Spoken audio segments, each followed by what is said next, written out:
So, mga sangkay, yung sikat na singer na si Daryl Ong, nagsalita na po tungkol po dito sa mga kurap, mga sangkay, sa ating bansa. So, pag-usapan po natin ito.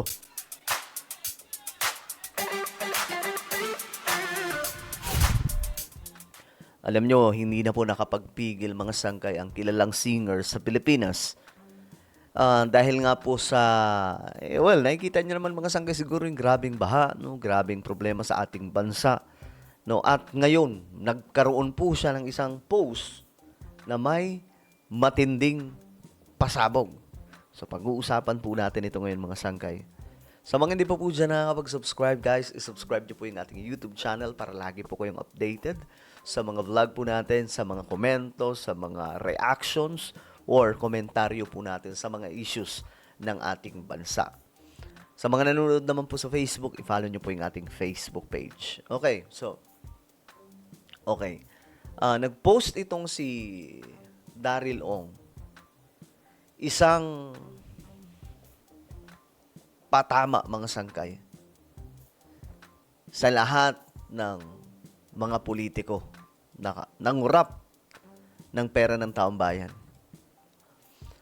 Sabi po niya yung tinatry mo yung best mo, kalimutan yung ex mong si flood control issue. Kaso ayaw makisama ng panahon. Simple lang.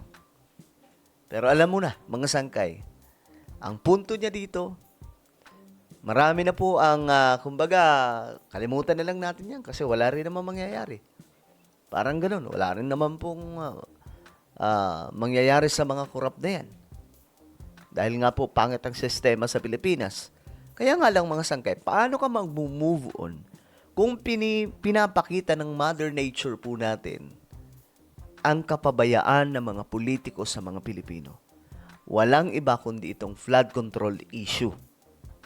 No, na kung saan, grabe po yung nangyayari sa Pilipinas na, kasi kita nyo ngayon mga sangkay, di ba? Ulan.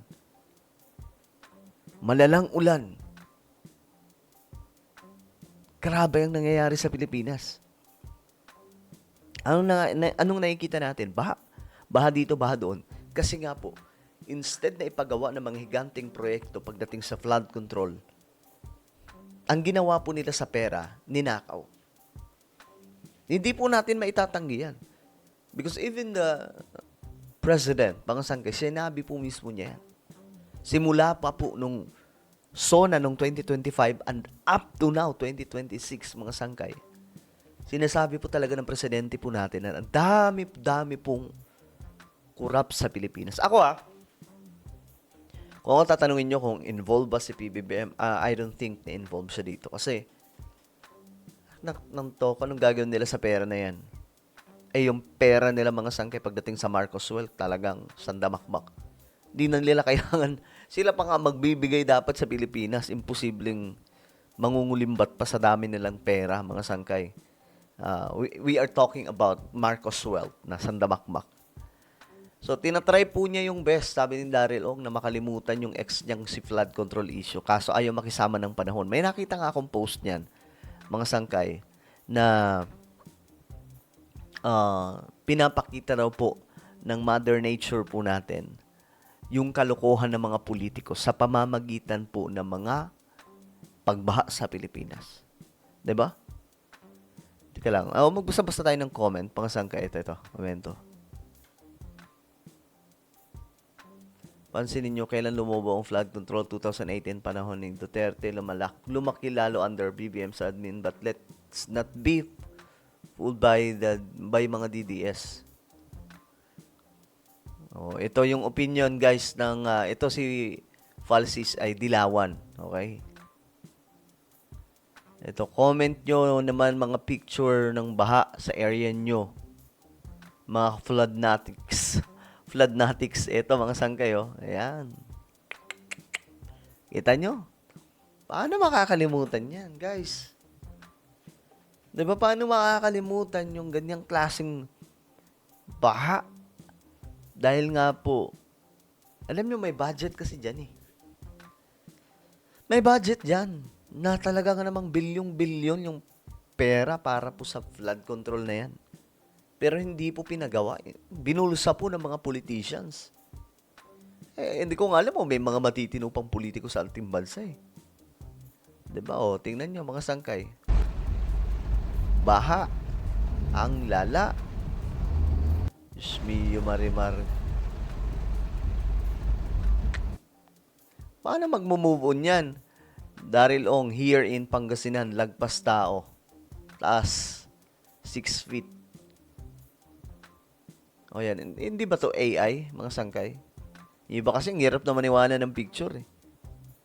Ito, Tokyo.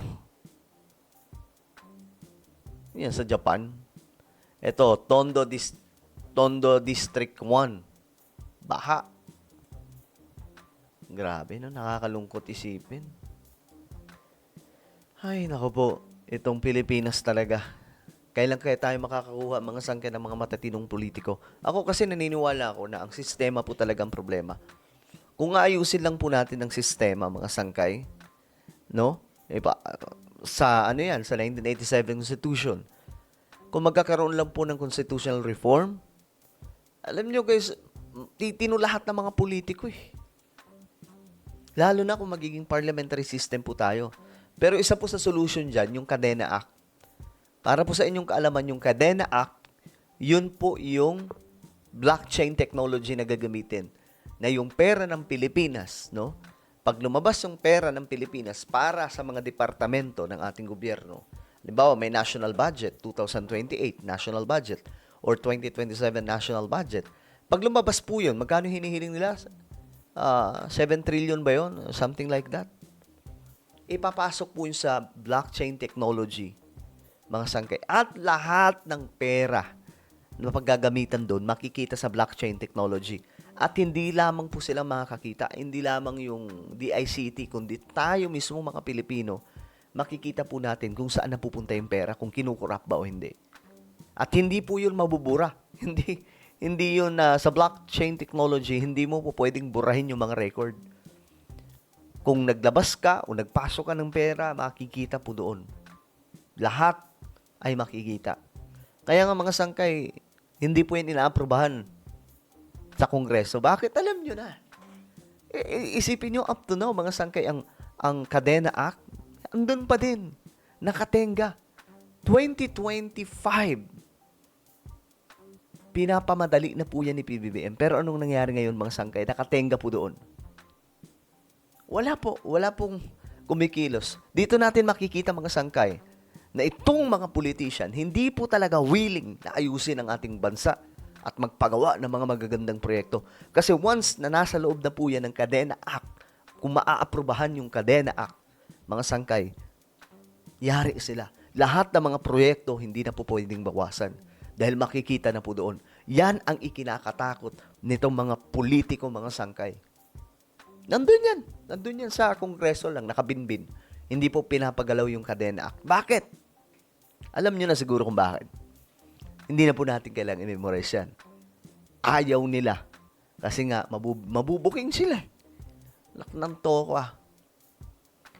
So, ito yung problema sa Pilipinas. Sa totoo lang. Binapakita po sa atin, hindi ba sila kinikilabutan? Mismo yung Mother Nature po natin yung nagpapakita noon ng kalokohang ginawa ng mga politicians sa pamamagitan po ng mga pagbaha. Bilyong-bilyong pera ang inilalabas. Taon-taon para po sa mga proyekto na yan. Pero hindi po nila pinapagawa. Kung may pinapagawa man sila, iilan lang, substandard pa. Grabe. Well, ano po ang inyong opinion? Comment down below. Meron tayong YouTube channel. Ito po isang Revelation. Hanapin nyo po ito sa YouTube. Now na.